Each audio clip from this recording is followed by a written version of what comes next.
Dios tiene preparado otro ritmo para sus hijos, el de la paz y el descanso. Cada día podemos tomar la decisión de cambiar el ritmo enloquecedor del mundo al ritmo del descanso en su gracia. Eso no significa que nos volvamos inactivos, improductivos o haraganes. Por el contrario, la gracia divina es completamente productiva. La diferencia radica en que, sin dejar de trabajar, logramos los resultados de una manera descansada y tranquila, pues actuamos desde la paz interior. El ritmo del descanso es una actividad impulsada por el Espíritu. Cada día de nuestra vida podemos poner en práctica esta actividad espiritual. Cuando comenzamos a notar que estamos demasiado acelerados, debemos reducir la velocidad y entrar en el descanso del Señor. Es posible que a nuestro alrededor todo sea bullicioso y apresurado, pero nosotros podemos entrar en el reposo, tanto mental como físicamente. Estar en el ritmo de la gracia significa estar en el reposo. Aunque todo a nuestro alrededor se mueva aceleradamente, podemos estar tranquilos en nuestro interior. Esto es posible, realmente es posible. Podemos entrar en el reposo interior para dar así descanso a nuestra preocupada mente, a nuestras agitadas emociones y a nuestro acelerado corazón. El ritmo de este mundo es sumamente desconsiderado y agresivo. Sin embargo, por medio de este ejercicio espiritual, podemos entrar en el reposo. El Espíritu de Dios siempre nos conduce hacia la paz y el reposo. El mensaje del Evangelio de la Gracia produce paz y descanso. En Hebreos 4, versículos 2 y 3 leemos lo siguiente: porque también a nosotros se nos ha anunciado la buena nueva como a ellos. ¿Quiénes son ellos? Los judíos o el pueblo de Israel. La buena nueva, la cual es sinónima del Evangelio que les fue predicada a ellos en el Antiguo Testamento, tenía que ver con la tierra prometida, tierra en la cual fluía leche y miel. Este era el mensaje del Evangelio que escucharon los israelitas. En la tierra de Canaán, ellos debían alcanzar reposo y descanso de sus enemigos, de las persecuciones y de la esclavitud de Egipto. La tierra de Canaán era una tierra que proporcionaba descanso y reposo y poseía todo lo que ellos necesitaban. Allí había pozos de agua que ellos no habían cavado, plantas que ellos no habían plantado y casas que ellos no habían edificado. Dicho de otra manera, el plan de Dios para su pueblo era una tierra donde podían encontrar el reposo y el descanso. Ellos podían encontrar allí reposo de sus obras y no tenían que hacer ningún esfuerzo para cavar fuentes o plantar árboles o edificar casas. Todo esto estaba simplemente allí y solo tenían que tomarlo en posesión. Todas estas bendiciones correspondían al Antiguo Testamento. ¿Cuál es la bendición que nos toca a nosotros? Porque también a nosotros se nos ha anunciado la buena nueva como a ellos, pero no les aprovechó el oír la palabra por no ir acompañada de fe en los que la oyeron. Pero los que hemos creído entramos en el reposo. El mensaje del Evangelio para nosotros es entrar en el reposo. Este es el mensaje de Dios para nosotros hoy. Dios nos dice: lo que he planeado para mi pueblo es el ritmo del reposo y de la paz. Este es el mensaje del Evangelio para nosotros. En los versículos que acabamos de leer encontramos la respuesta a nuestra pregunta. Pero los que hemos creído entramos en el reposo de la manera que dijo: por tanto, juré en mi ira, no entrarán en mi reposo, aunque las obras suyas estaban acabadas desde la fundación del mundo. Los israelitas no entraron en el reposo, tal como Dios lo había planeado para ellos, porque murmuraban y se quejaban constantemente porque adoraban a otros dioses, etc. Aquello que Israel no pudo alcanzar a causa de la incredulidad nos pertenece a nosotros hoy. Los judíos se mantenían haciendo obras porque porque no aplicaron fe en la palabra que Dios les había dado. Su misma incredulidad les condujo a las obras. Por eso Dios dijo: por tanto, juré en mi ira, no entrarán en mi reposo, aunque las obras suyas estaban acabadas desde la fundación del mundo. Las obras eran el obstáculo que les impedía entrar en el reposo, debido a que ellos estaban continuamente sujetos a la demanda, tanto de la ley como la que se imponían ellos mismos. No podían descansar. El Evangelio les fue presentado, pero ellos lo rechazaron. Nosotros, los creyentes en Cristo, tenemos un reposo prometido y esta es la buena nueva. Por esa razón, la buena nueva siempre tiene que ver con el Evangelio de la gracia y de la paz. No existe un Evangelio de sanidad, aunque la sanidad forma parte del mismo. Tampoco existe un Evangelio del bienestar, aunque el bienestar es un resultado del mismo. Hay un solo Evangelio,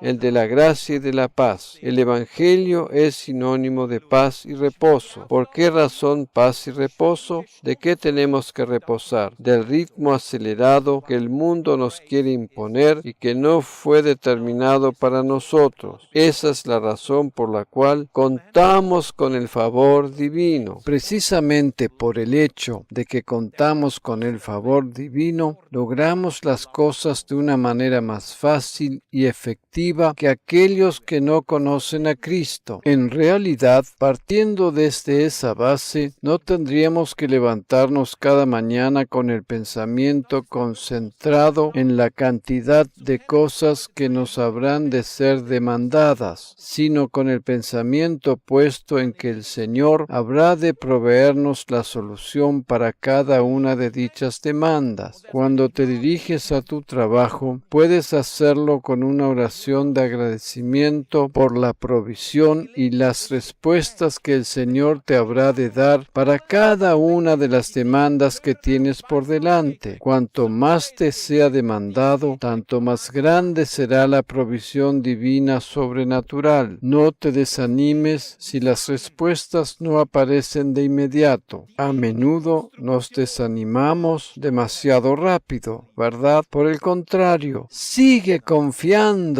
y agradeciendo por la provisión divina en todas y cada una de las diferentes situaciones. Aun a pesar de la demanda, la cual puede ser muy grande y muy difícil, la provisión de Dios es mucho más grande. La gracia divina provee. Es más, gracia es sinónimo de provisión. La ley demanda mientras que la gracia provee. El ritmo acelerado del mundo nos exige constantemente, pero Dios nos provee continuamente. La vida de la fe es entrar en el reposo. Este es el ritmo de la gracia divina. Conocer a Dios significa conocer su amor y su gracia. El que no conoce el amor y la gracia de Dios, no conoce a Dios. Esta es la única forma de conocer la vida eterna. La Biblia nos dice que todo se habrá de acabar. Las profecías se acabarán las lenguas y la ciencia acabará. Pero hay algo que nunca dejará de ser, y esto es el amor de Dios. El diseño eterno de Dios está basado en el amor, así como Dios nos hizo. Él nos hizo para ser amados y para dar amor. Podemos comenzar ahora mismo a vivir la vida eterna, y esto es posible cuando comenzamos a movernos al ritmo de su gracia. Cada vez que estemos estresados y acelerados, podemos detenernos, respirar profundo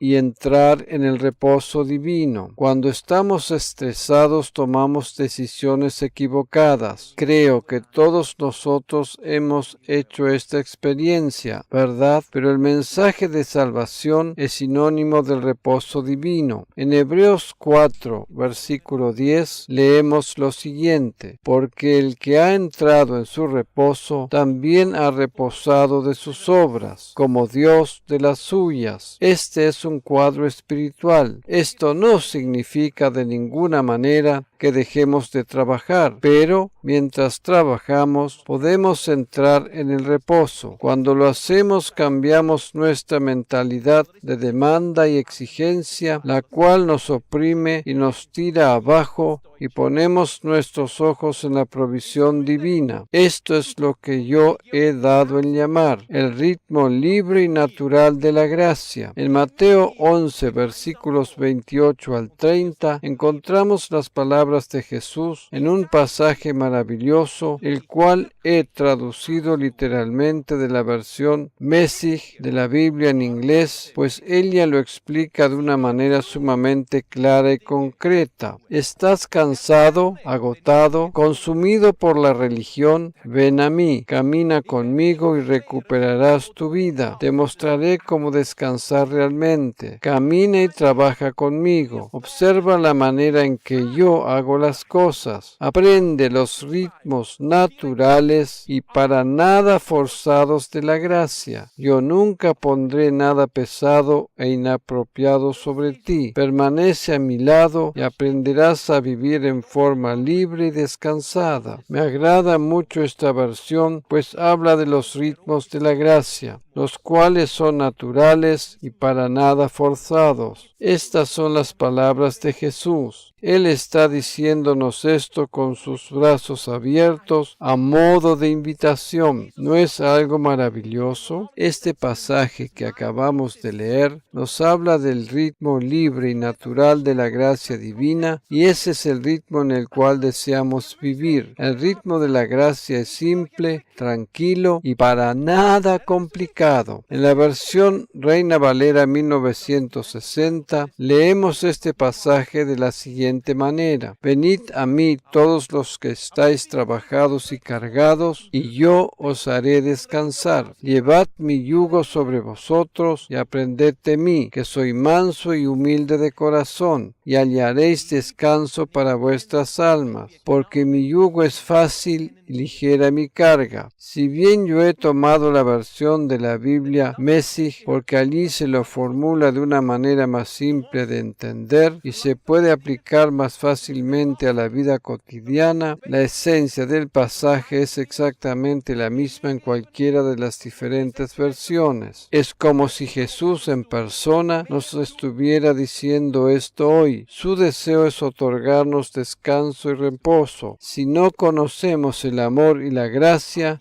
no conocemos realmente a Dios. Si no conocemos el amor y la gracia, no conocemos realmente a Dios. Cuando escuchas un mensaje lleno de demandas, por ejemplo, tienes que hacer más para agradar a Dios. Tienes que ayunar más para ser más santo. Tienes que esforzarte mucho más para tratar de guardar la ley. Tienes que ponerte metas más altas, etcétera, etcétera. Entonces no conoces a Dios. Todos aquellos que sostienen que deben hacer mucho para agradar a Dios, simplemente no conocen a Dios. Conocer a Dios es conocer su gracia y su amor. Él es quien quita de nosotros toda carga que nos agobia, y su yugo es fácil y ligero. Por eso me agrada decir que el ritmo de la gracia es libre y natural. Al fin y al cabo, todos nosotros deseamos vivir de esa manera, ¿verdad? Pues eso es posible. Solo debemos de tener cuidado de no entrar en el ritmo del mundo. El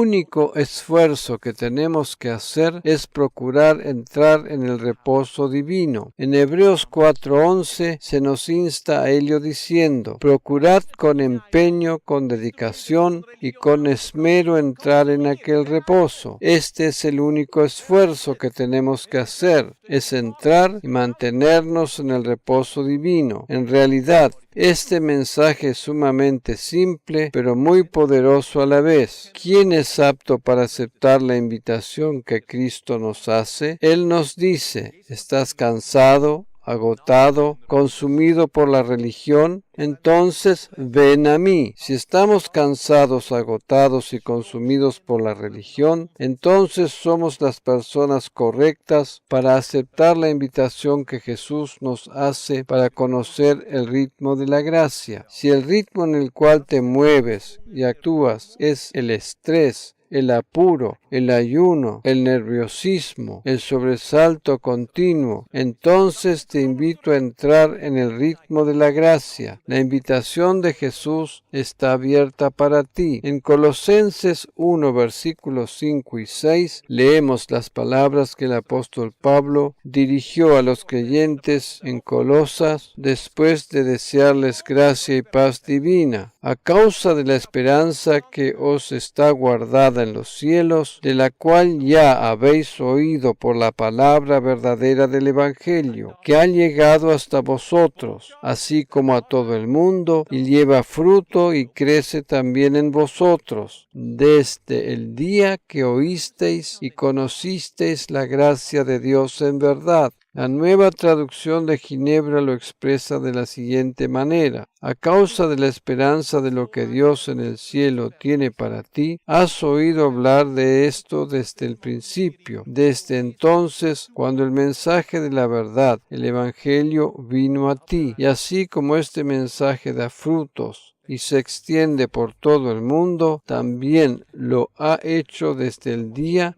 en que la gracia de Dios se te reveló por primera vez y fuiste realmente consciente del significado de su mensaje. ¿Somos realmente conscientes de lo que significa el mensaje de la gracia? ¿Recuerdas el día en que escuchaste el mensaje de la gracia por primera vez? Recién cuando entendemos lo que este mensaje significa, podemos empezar a conocer a Dios. Habíamos leído: desde el día que oíste y conocisteis la gracia de Dios en verdad. El día en que oímos por primera vez acerca de la gracia divina, supimos de inmediato que ese es nuestro Dios, que esa era la respuesta al anhelo que llevábamos en nuestro interior, pero que no lo podíamos explicar. Personalmente puedo decir que recién cuando yo entendí lo que realmente significa el mensaje de la gracia, recién entonces conocí verdaderamente a Dios. Mientras no tenemos revelación del amor y de la gracia de Dios, no conocemos verdaderamente a Dios. ¿Estás preparado para entrar junto conmigo en el ritmo de la gracia? En esta primera enseñanza sobre el ritmo de la gracia, deseo enfatizar algo muy importante, a saber, no se trata de conocer los diferentes temas teológicos, sino conocer el amor de Dios. Conocer a Dios es sinónimo de conocer el mensaje de su gracia. Después de todo, la gracia es el amor divino en acción. Vamos a retomar la historia del incrédulo Tomás para ver su final feliz. Recordemos que Jesús se presentó de repente en el recinto donde se encontraban los discípulos. Esta vez estaba presente también Tomás. En Juan 20, versículos 26 y 27, leemos: 8 días después, estaban otra vez sus discípulos dentro y con ellos Tomás. Llegó Jesús, estando las puertas cerradas, y se puso en medio y les dijo: paz a vosotros. Luego dijo a Tomás.